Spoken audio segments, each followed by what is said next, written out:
தமிழ் ஒரு காட்டுமிராண்டி பாஷை. தமிழை கற்றுக்கிட்டா பிச்சை கூட கிடைக்காது அப்படின்னு ஒரு புலவர் சொன்னதா ஒரு பெரியவர் சொல்லி அதை அவரோட பத்திரிகையில் அச்சிட்டிருக்காருன்னு சொல்லி தான் நம்மளோட ஃபைனான்ஸ் மினிஸ்டர் நிர்மலா சீதாராமன் குறிப்பிட்டிருந்தார் போன வருஷம்.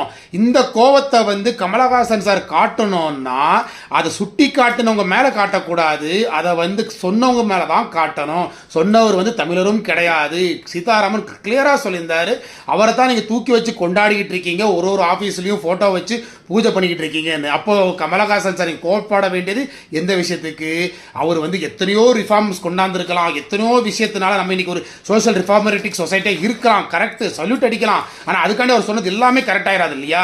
நம்ம ஸ்பேடுன்னு பேசுகிற ஒரு சமுதாயம். அதை கற்றுக் கொடுத்தது கமலஹாசன் சார்.